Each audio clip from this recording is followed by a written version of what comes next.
पीले दांत वाली बहू। रंजना कभी ब्रश नहीं करती थी। उसे कितनी बार उसके माँ बाप ने डांटा, लेकिन उसका कोई असर उस पर होता ही नहीं था, जिस कारण से उसके दांत पीले पीले हो जाते हैं। शादी के बाद।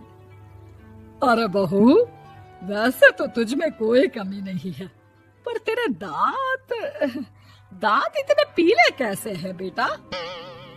कैसे मतलब? कोई सर्जरी थोड़ी ना कराइए।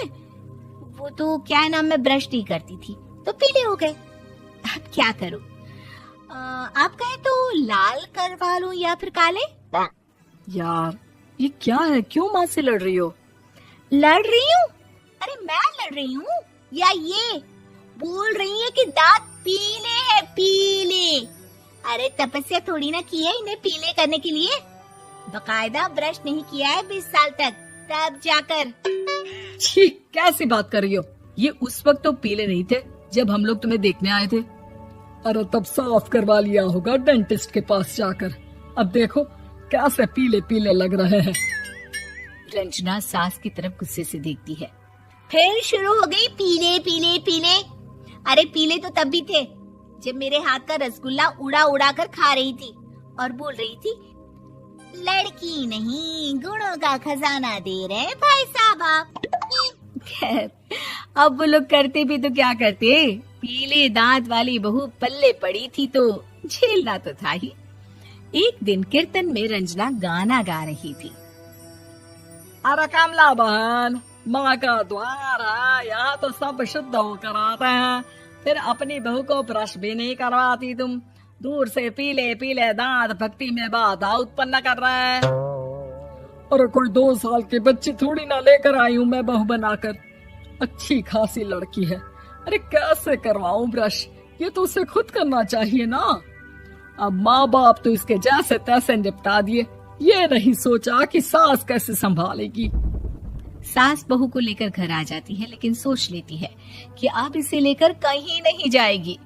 अगले रोज बहू कहती है, अरे क्या हो गया, मंदिर नहीं जाना क्या? कीर्तन का वक्त हो रहा है। मेरी मधुर वाणी से कान्हा जी जागते हैं और सोते हैं। आप तो जानती है ना उनकी भक्ति में कितना मन लगता है मेरा।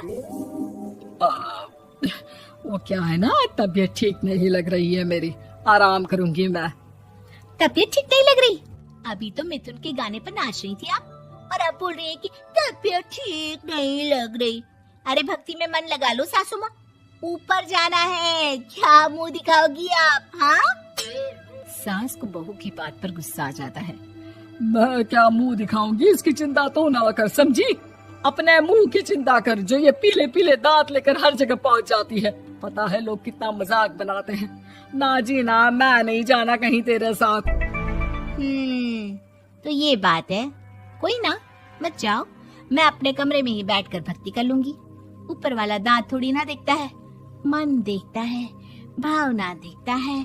और अरे बस बस, तू सब कुछ दिखा, बस ये सफेद चमकदार दांत ना दिखाना किसी को, है? जा यहाँ से। बहू को सास की बात का कोई फर्क नहीं पड़ता, वो तो जैसी थी वैसी ही रह जाती है। सुबह नहाकर किचन में खाना बनाना, फिर खाना खाना, कीर्तन भजन करना और सो जाना। एक दिन, माँ जी मैं सहेली के घर जा रही हूँ, शाम को लेट आऊंगी। हाँ हाँ तो जाना, मैंने कौन सा तेरी आरती करनी है घर पर बैठकर। रंजना सहेली के घर जाती है, जहाँ वो पार्टी में जाने की तैयारी कर रही होती है। अरे शिखा, कहाँ जाने की तैयारी कर रही है? मैं गलत वक्त पर आ गई क्या? अरे नहीं यार, उल्टा सही वक्त पर आ गया। मैंने ये साड़ी और ज्वेलरी निकाली है यार, शाम को इनके ऑफिस की एक पार्टी में जाना है। बताना कैसा लग रहा है ये सब? नहीं यार, इस ड्रेस के साथ तो वो वाली ज्वेलरी अच्छी लगेगी। हाँ हाँ सही बोल रही है, मैंने ध्यान ही नहीं दिया। वैसे तो हमेशा से मस्त फैशन सेंस रखती है। तो बड़ा जाती होगी ना पति के साथ पार्टी में। रंजना कुछ नहीं बोलती, बस सोचती है कि यार काश ये बात सही हो जाती, पर मैं क्यों नहीं जाती पार्टी में? क्या इन लोगों की कोई पार्टी होती नहीं होगी? रंजना घर आती है और रात में पति से सवाल करती है, एक बात बताइए, आप मुझे किसी पार्टी में क्यों नहीं ले जाते? क्या आपकी यहाँ ऑफिस में पार्टी नहीं होती? पति बेचारा क्या कहता कि दांत पीले हैं तुम्हारे इसलिए। अरे कोई पार्टी होती नहीं हम लोगों के ऑफिस में, तो कहाँ से लेकर जाऊं? और मार्केट, मॉल, कहीं वीकेंड घूमना, कहीं तो। अरे यार सारे हफ्ते में एक छुट्टी मिलती है, तो सोचता हूँ कि आराम ही कर लूं। क्यों? रंजना मन मार के रह जाती है। पहले कभी सास के साथ मंदिर जाया करती थी, लेकिन वो भी सास ने ले जाना बंद कर दिया। घर बैठी बैठी रंजना बोर हो जाती है। तभी उसे आइडिया आता है और वो मायके जाने का सोचती है। सासू माँ, 2 दिनों के लिए मम्मी के घर जा रही हूँ। अच्छा ठीक है, आराम से जा। और हाँ, माँ से कुछ अच्छी आदत सीख कर आना कि कैसे शरीर के हर भाग की तरह दांतों की सफाई भी जरूरी होती है, समझी? शुरू हो गई ना आप। वो लोग आपकी तरह नहीं है कि छोटी छोटी बात का बतंगड़ बना दे। उन लोगों के लिए मैं मायने रखती हूँ, ना कि मेरे पीले पीले दांत। रंजना माँ को बिना बताए उन लोगों को सरप्राइज देती है, लेकिन जैसे ही वो दरवाजे पर पहुंचती है, अंदर देखती है कि घर वाले कहीं जा रहे होते हैं। अब माँ, काश रंजना दीदी के दांतों वाली प्रॉब्लम नहीं होती, तो वो भी हम लोगों के साथ चलती ना बुआ जी की बेटी की शादी में। हाँ बेटा, लेकिन अब उसे कौन समझाए कि उसको उसके पीले दांत नहीं दिखते, लेकिन उसके आसपास के लोगों को कितना एम्बैरेसिंग फील कराते हैं। मुझे तो कितनी बार उसके स्कूल की टीचर ने शिकायत की कि उसके साथ कोई लड़की बैठना भी नहीं चाहती, और ना ही कॉलेज में कोई उससे बात करना चाहता था।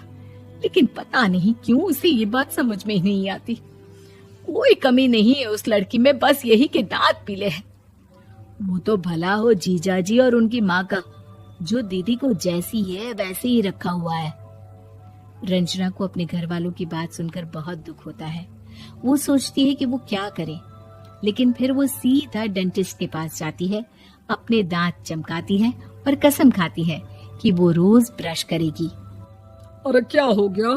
तुम तो 2 दिनों के लिए गई थी ना, पर कोई ना, अच्छा है, चलो आ गई तो।